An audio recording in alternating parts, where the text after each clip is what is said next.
दोस्तों स्वागत है आपका एक नए और फ्रेश एपिसोड में। और आज के इस एपिसोड में हम बात करने जा रहे हैं परसेंटाइल वर्सेस परसेंटेज की बात। ये परसेंटाइल क्या है? जैसा कि आप सब जानते हैं कि जेकेएसएसबी ने रिजल्ट निकाला और परसेंटाइल में कैंडिडेट्स का रिजल्ट आया और कैंडिडेट्स के मन में कहीं ना कहीं ये कंफ्यूजन है कि ये परसेंटाइल क्या चीज़ है। तो इस पे आज हम पूरी चर्चा करेंगे और इसी के साथ साथ में हम बात करने जा रहे हैं जेकेएसएसबी स्टाफ नर्स के कट ऑफ को लेके। वो कट ऑफ हम डिटरमाइन करेंगे, परसेंटाइल जो कैंडिडेट्स का स्कोर आया है उस हिसाब से, और हम वैकेंसीज पे भी थोड़ी सी चर्चा करेंगे। तो वीडियो को एंड तक देखिए, वीडियो का आधा पार्ट भी स्किप ना करें। आप वीडियो को पूरा देखा कीजिए। आप आधी वीडियो देख देते हो फिर उसके बाद स्किप कर देते हैं, तो वीडियो को एंड तक देखिए, ठीक है। तो वीडियो को शुरू करने से पहले मैं चाहूँगा कि अगर आप मेरे यूट्यूब चैनल पर हैं तो मेरे चैनल को सब्सक्राइब करें, वीडियो को लाइक करें और शेयर करें। इसी के साथ साथ में दोस्तों वीडियो की डिस्क्रिप्शन में आपको हमारे ब्लॉगिंग चैनल का लिंक मिल जाएगा। आप वहाँ पे जबकि भी हमें सब्सक्राइब करें और आपको हमारे सोशल मीडिया लिंक्स भी वहाँ पे मिल जाएंगे। आप वहाँ पे जाके हमें इंस्टाग्राम, फेसबुक और ट्विटर पे हमें फॉलो कर सकते हैं। तो चलिए वीडियो को शुरू करते हैं। दोस्तों जैसा कि आप सब जानते ही हैं कि 21 अक्टूबर को जेकेएसएसबी ने हेल्थ एंड मेडिकल एजुकेशन का रिज़ल्ट आउट किया और उसमें कैंडिडेट्स का स्कोर जो आ रहा है, किसी का 99 परसेंटाइल आ रहा है, तो उसके बाद किसी का 88 परसेंटाइल आ रहा है, किसी का 77 परसेंटाइल आ रहा है। और कैंडिडेट्स को ऐसा लग रहा है कि नहीं, मेरा स्कोर जो है वो यही है, मेरे 88 आए हैं आउट ऑफ 100। तो ये बहुत बड़ी गलतफहमी है कैंडिडेट्स के बीच के बारे में। तो इस चीज़ को समझने पहले मैं आपको बता देता हूँ। यहाँ पे हमारी परसेंटेज है और परसेंटाइल है, इन दोनों के बीच में फ़र्क मैं आपको बता देता हूँ। देखिए, परसेंटेज सिंपली ये होता है कि टोटल नंबर ऑफ मार्क्स आपके कितने आए हैं, आपने एग्जाम्स में कितने मार्क्स लाए हैं, divided by total marks into 100। आपके कितने मार्क्स, आपने जितने मार्क्स लाए डिवाइडेड बाय कितने मार्क्स है टोटल इनटू 100, ठीक है। ये होता है परसेंटेज का सिंपल फार्मूला जो आप भी ऑब्वियसली जानते हैं। तो अगर हम बात करें फिर परसेंटाइल की, तो परसेंटाइल का थोड़ा सा डिफरेंट होता है। परसेंटाइल का होता है students beyond you, total number of students beyond you. आपके पीछे कितने स्टूडेंट हैं, आपने कितने स्टूडेंट्स को पीछे छोड़ा है, divided by total number of students into 100। तो ये होता है परसेंटाइल का एक फार्मूला जिससे परसेंटाइल आपका कैलकुलेट होता है। देखिए, मैं आपको इसके लिए एक एग्जांपल समझाता हूँ। पहले मैं आपको परसेंटेज थोड़ा सा समझा देता हूँ रफली। अब ये नहीं समझना कि मुझे मैथ नहीं आता, मुझे समझ नहीं आएगा सर क्या समझा रहे हैं। बहुत ईजी है। आप देखिए, मान लीजिए आपका कोई एग्जाम है, एग्जाम में आपने 90 मार्क्स लाए, ठीक है। आपने 90 मार्क्स लाए, लेकिन पेपर कितने नंबर का हुआ था? 100 मार्क्स का हुआ था, ठीक है। आपका पेपर जो है वो 100 मार्क्स का हुआ था, तो 100 में से आपके 90 मार्क्स आए हैं। अब आपको बोलेगा क्योंकि परसेंटेज निकालो। ऑब्वियसली आप क्या काम करोगे, यहाँ से आप टोटल जितने आपके मार्क्स का पेपर था डिवाइडेड बाय 100 और आपके जितने मार्क्स आए वो आपने लिखा यहाँ पे और डिवाइडेड बाय 100 इंटू 100। तो यहाँ से आपने कैंसिल किया तो ये आ गया आपके 90 परसेंटेज आ गई। ये सिंपल, दैट्स सो सिंपल। अब अगर हम बात करें परसेंटाइल की, तो परसेंटाइल के लिए मैं आपको समझा देता हूँ दोस्तों। मान लीजिए आपके जो भी एग्जाम है, आपके एग्जाम में 100 बच्चे हैं, टोटल कितने बच्चे हैं? 100 स्टूडेंट्स। उनमें से आप ऐसे कैंडिडेट हैं जिसके मार्क्स 93 है फॉर एग्जांपल, या 95 है, क्या है, और आप क्या है? टॉपर है। आप टॉपर हैं, मतलब सबसे हाईएस्ट मार्क्स जो है वो आपके 95 है, ठीक है। 100 स्टूडेंट्स हैं, तो 100 स्टूडेंट में से आपका स्कोर जो है वो 95 है और आप ऐसे स्टूडेंट हैं जो टॉपर हैं, और आपके 95 से नीचे जो बाकी कैंडिडेट है उनका स्कोर 95 से बिलो है। अब इस केस में क्या होगा? अब इस केस में परसेंटाइल स्कोर कैलकुलेट होगा। तो इसमें अब आप देखें यहाँ पे कि students beyond you, obviously 100 students थे, तो 100 में से आपके कितने कैंडिडेट्स आपके पीछे आएंगे? 99, मतलब मैं हूँ, मेरे पीछे कितने स्टूडेंट्स आगे? 99, divided by total number of student into 100। तो ये आ गया, यहाँ पे देखिए कितने स्टूडेंट्स ने पार्ट लिया एग्जाम में इनटू 100। तो यहाँ से ये कैंसिल हो जाता है, ये बनता है 99 परसेंटाइल, ठीक है। ये बनता है 99 परसेंटाइल।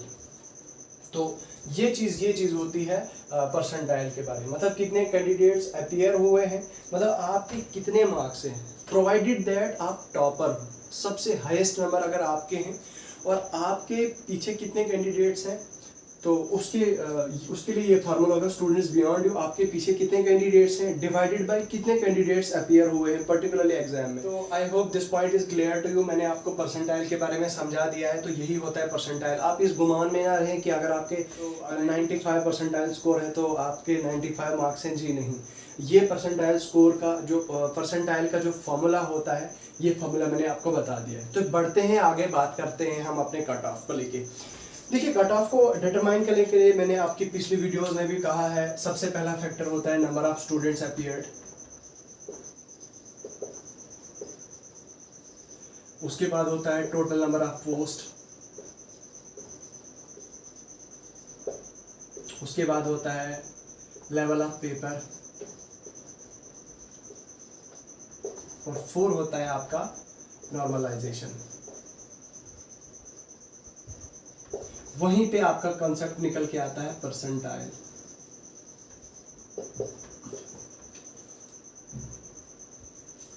देखिए, ये स्टेप्स मैंने आपसे ऑलरेडी डिस्कस किए हैं। ये ऐसे स्टेप्स होते हैं जो कट ऑफ को डिटरमाइन करते हैं, जिनसे कट ऑफ प्रेडिक्ट किया जा सकता है। Number of students appeared, total number of post, level of paper, normalisation. ठीक है, नंबर ऑफ स्टूडेंट्स अपीयर्ड। मान लीजिए आपका कोई ऐसा पेपर है जिस पेपर में 100 स्टूडेंट अपीयर हुए हैं, ठीक है, और पोस्टें कितनी हैं 50। तो इसका मतलब यह है कि एक पोस्ट के लिए 2 कैंडिडेट्स कंपटीशन कर रहे हैं।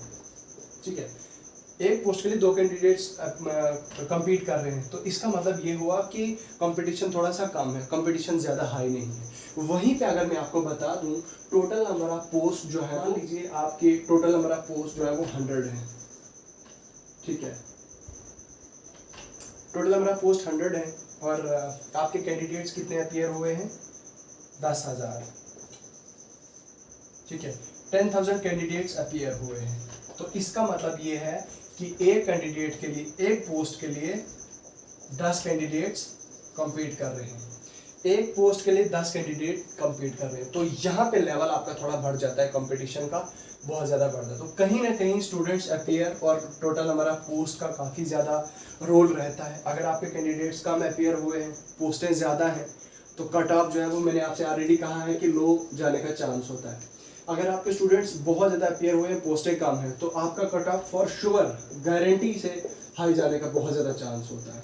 फिर अगर हम बात करें लेवल ऑफ पेपर, तो लेवल ऑफ पेपर और नॉर्मलाइजेशन, इन दोनों चीज़ों को मैं एक साथ डिस्कस करूंगा। देखिए, मैंने आपसे कहा था कि नॉर्मलाइजेशन का स्टेप कहाँ आता है। नॉर्मलाइजेशन स्टेप आपका आता है शिफ्ट्स वाले एग्जाम में।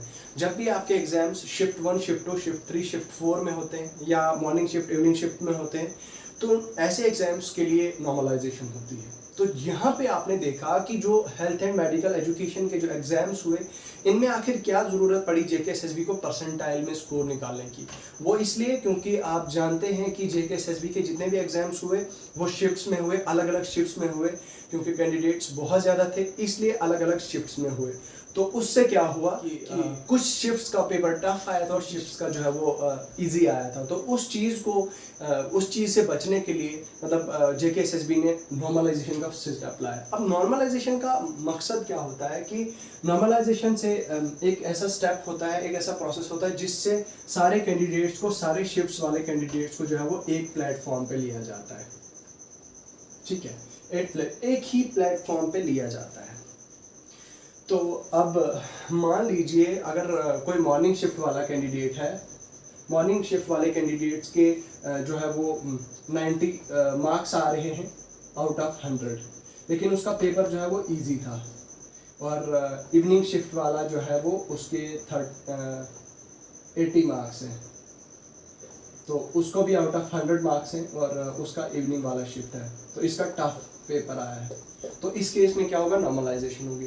तो इस केस में आपका स्कोर जो है वो परसेंटाइल में निकाला जाएगा।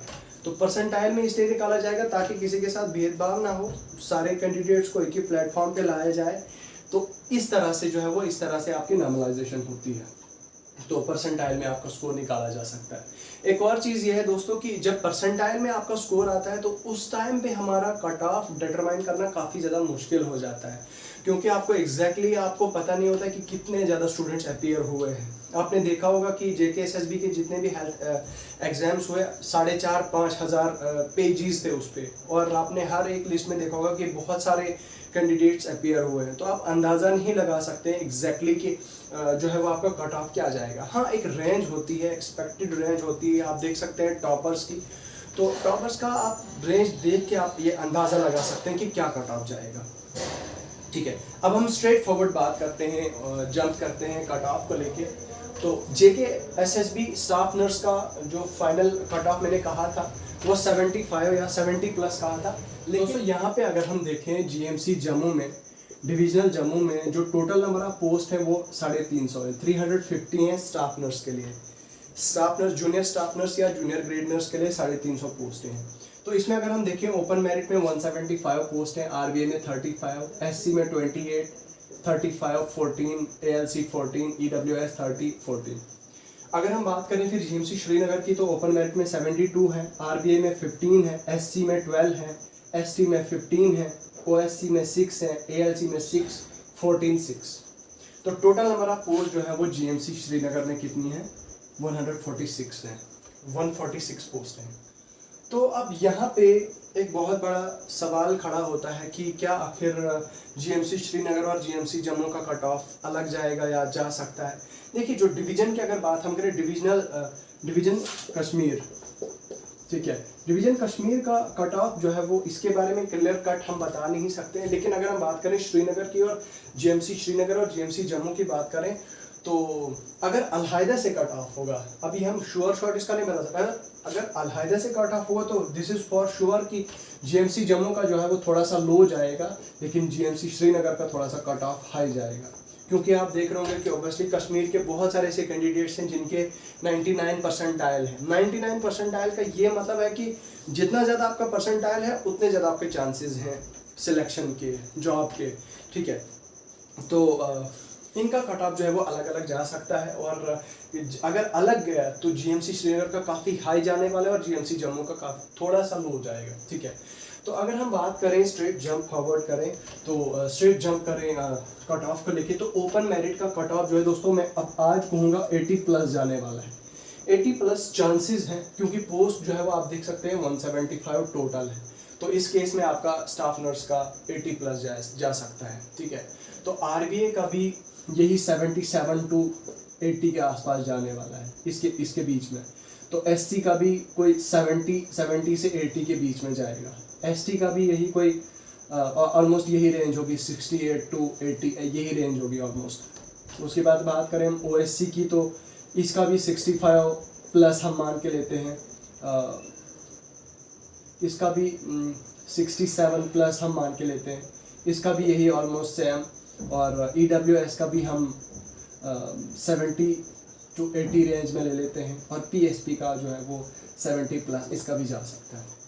तो ये एक एक्सपेक्टेड रेंज है GMC जम्मू का अगर अलग से हुआ, जम्मू डिवीज़न का अलग हुआ। तो अगर हम बात करें कश्मीर की, तो अगर अलग से हुआ तो अलग से होगा तो GMC जम्मू का 85 प्लस जाने वाला है, क्योंकि आप देख रहे हैं यहाँ पे पोस्टें बहुत कम हैं। ठीक है, 85 प्लस जाने वाला है। RBA का भी जो है वो 82, 83 के आसपास जाने वाला है। और अगर हम बात करें SC की, तो SC कैटेगरी में भी अराउंड 75 प्लस, इसका भी जो है वो 75 प्लस जाने वाला है। और OSC का भी 72 प्लस, इसका भी 72 प्लस करके ऐसे करके। तो उसके बाद अगर हम PSP की बात करें, तो PSP का भी ऑलमोस्ट सेम ही जाने वाला है। ठीक है, तो ये एक एक्सपेक्टेड रेंज है कट ऑफ की, ये जाने वाला है। क्योंकि आपने देखा होगा, अगर हम जो रिज़ल्ट स्कोर कार्ड है आपका वो खोल के देखें, और कैटेगरी वाइज अगर हम पोस्ट देखें, मान लीजिए हमने स्टाफ नर्स का देखा, अल्फ़ाबेटिकली अगर हम देखें A के नाम से इतने ज़्यादा कैंडिडेट्स हैं, और उनका परसेंटाइल स्कोर कितना है? 99 है, 99 परसेंटाइल है, 89 परसेंटाइल है, 82 परसेंटाइल है, 78 परसेंटाइल है। तो बहुत ज़्यादा स्कोर परसेंटाइल जो है वो कैंडिडेट्स का आया है। तो मैंने आपसे ऑलरेडी कहा दोस्तों कि more the percentile score more the chances you have. जितना ज़्यादा परसेंटाइल स्कोर आपका है तो उतने ज़्यादा चांसेस हैं आपके। तो अब इन शॉर्ट कंक्लूजन में आपसे यही कहूँगा कि अगर आप जूनियर स्टाफ नर्स के ऐसे कैंडिडेट्स हैं जिन्होंने जूनियर स्टाफ नर्स का एग्ज़ाम दिया है, और उसका परसेंटाइल स्कोर जो है वो 75 प्लस परसेंटाइल आ रहा है, तो आप अपने आप को सेफ मान सकते हैं। मतलब 75 प्लस आपका परसेंटाइल स्कोर आ रहा है तो आप अपने आपको सेफ मान सकते हैं। बाकी जिनका 90 प्लस है तो उनका श्योर शॉट है, उनकी 100% श्योरिटी दे सकता हूँ मैं कि उनका डेफिनेटली हो सकता है। तो फिर भी कुछ नहीं कहा जा सकता है, लेकिन ये एक एक्सपेक्टेड रेंज है जो हम कह सकते हैं। तो बाकी दोस्तों यही था मैं जो आपके साथ डिस्कस करना चाहता था। परसेंटाइल क्या चीज़ है जो JKSSB ने लाई, बहुत सारे कैंडिडेट्स के मन में ये डाउट था। तो वीडियो को एंड तक देखने के लिए बहुत बहुत शुक्रिया दोस्तों। बाकी अगर आपको कोई डाउट होता है कट ऑफ को लेके, स्कोर को लेके, तो आप हमें कमेंट सेक्शन में लिख के पूछ सकते हैं, या आप हमें हमारे सोशली हमारे लिंक्स हैं, जैसे इंस्टाग्राम है, फेसबुक है, ट्विटर है, वहाँ पे जाके आप हमें ज़रूर लिख के मैसेज कर सकते हैं, या आप हमें वहाँ पे भी फॉलो कर सकते हैं। बाकी वीडियो को एंड तक देखने के लिए बहुत बहुत शुक्रिया दोस्तों। मिलता हूँ आपसे नेक्स्ट वीडियो में, तब तक के लिए अपना ख्याल रखिएगा।